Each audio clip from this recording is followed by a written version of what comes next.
प्रभावशाली व्यक्तित्व, प्रखर चिंतक, एक आम भारतीय सा, भीड़ में गुम हो जाने वाला सामान्य सा चेहरा, जिसके दुबले पतले शरीर में समाया हुआ था आकाश सा व्यक्तित्व, समुद्र सी गहरी सोच और समय पर परिवर्तन के पदचिन्ह छोड़ जाने की अदम्य क्षमता। ऐसे थे एकात्मक मानववाद और अंत्योदय जैसे दर्शन के प्रणेता पंडित दीनदयाल उपाध्याय जी, जिन्होंने अपनी पूरी जिंदगी राष्ट्र को समर्पित कर अपने प्रखर विचारों और व्यापक चिंतन से आने वाले समय में राजनीति ही नहीं वरन राष्ट्र नीति को भी नई परिभाषा दी। उनके सिद्धांतों ने एक ऐसे संगठन की नींव रखी जो आने वाले समय में देश की नीति का निर्धारण करने वाला था। दीनदयाल जी बहुआयामी व्यक्तित्व के धनी थे। इस महान व्यक्तित्व में कुशल चिंतक, संगठन शास्त्री, शिक्षाविद, राजनीतिज्ञ, वक्ता और लेखक का प्रतिबिंब था। 25 सितंबर 1916 को मथुरा जिले के छोटे से गांव नगला चंद्रभान में पंडित दीनदयाल जी का जन्म एक अति निर्धन परिवार में हुआ था। बालक दीनदयाल होश संभाल भी ना पाए थे कि उनके माता पिता का देहांत हो गया। दीनदयाल जी ने सीकर के कल्याण हाई स्कूल से मैट्रिक और पिलानी के बिरला कॉलेज से इंटर की परीक्षा पास की। इन्हें दोनों ही परीक्षाओं में गोल्ड मेडल प्राप्त हुआ। यह कहना मुश्किल है कि यह उनके जीवन की यात्रा का आरंभ था या जीवन के संघर्षों की यात्रा की शुरुआत। सीकर के महाराज ने दीनदयाल जी की प्रतिभा को देखकर उन्हें छात्रवृत्ति भी दी। कानपुर के सनातन धर्म कॉलेज में उन्होंने बीए की पढ़ाई की। जो विषय यहाँ पढ़ाए जाते थे, दीनदयाल जी ने उसका मन लगाकर अध्ययन किया। लेकिन दीनदयाल जी ने यहाँ वह शिक्षा और दीक्षा भी ली जो इस कॉलेज के पाठ्यक्रम का हिस्सा नहीं थी। यहीं उनका संपर्क श्री बलवंत महाशब्दे से हुआ, जिनकी प्रेरणा से सन 1937 में वो राष्ट्रीय स्वयंसेवक संघ में शामिल हो गए। दीनदयाल जी के लिए यह समय व्यक्तिगत संघर्षों के साए से बाहर निकलकर राष्ट्र की समग्रता के दर्शन का साबित हुआ। दीनदयाल जी बीए करने के बाद एमए करने के लिए आगरा चले गए। यहाँ पर वेद नानाजी देशमुख और भावराव झुकादे के साथ राष्ट्रीय स्वयंसेवक संघ की गतिविधियों में हिस्सा लेने लगे। उनमें सामाजिक जीवन के प्रति चेतना के अंकुर फूट चुके थे।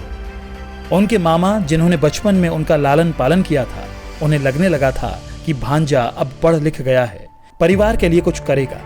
लेकिन दीनदयाल जी का परिवार तो बहुत विशाल था। समस्त राष्ट्र अब उनका घर बन चुका था और समस्त भारतवासियों को उन्होंने अपना परिवार मान लिया था।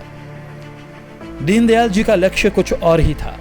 उन्होंने अपने लक्ष्य की प्राप्ति के लिए सिविल सेवा परीक्षा में उत्तीर्ण होने के बावजूद उसका परित्याग कर दिया। उन्होंने अपने संकल्प के बारे में अपने मामा जी को जो पत्र लिखा वो इस प्रकार था। जब किसी मनुष्य के किसी अंग को लकवा मार जाता है तो वो चेतना शून्य हो जाता है। इसी भांति हमारे समाज को लकवा मार गया है। उसको कोई कितना भी कष्ट क्यों ना दे, पर महसूस ही नहीं होता। हर एक तभी महसूस करता है जब चोट उसके सिर पर आकर पड़ती है। हमारे पतन का कारण हमारे संगठन की कमी ही है। अशिक्षा अभी तो पतित अवस्था के लक्षण मात्र ही है। इसलिए संगठन करना ही संघ का ध्येय है। इसके अतिरिक्त और वो कुछ भी नहीं करना चाहता। परमात्मा ने हम लोगों को सामर्थ्य बनाया है, क्या फिर हम अपने में से एक को भी देश के लिए नहीं दे सकते? आपने मुझे शिक्षा दीक्षा देकर इस प्रकार से योग्य बनाया, क्या आप मुझे समाज के लिए नहीं दे सकते, जिस समाज के हम ऋणी हैं? ये तो एक प्रकार से त्याग भी नहीं है, विनियोग है। समाज रूपी जीवन में खाद देना है। फिर दीनदयाल जी ने पीछे मुड़कर नहीं देखा। देश स्वतंत्र हो चुका था, पर समाज संगठित नहीं था। देश में कई विसंगतियां पैदा हो रही थी।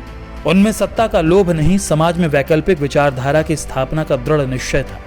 इस उद्देश्य के लिए वो जी जान से जुट गए। दीनदयाल जी के अनुसार भारत जिन समस्याओं का सामना कर रहा है उसका मूल कारण उसकी राष्ट्रीय पहचान की उपेक्षा है। आर्थिक योजनाओं तथा आर्थिक प्रगति का मैप समाज के ऊपर की सीढ़ी पर पहुंचे हुए व्यक्ति नहीं, बल्कि सबसे नीचे के स्तर पर विद्यमान व्यक्ति से होगा।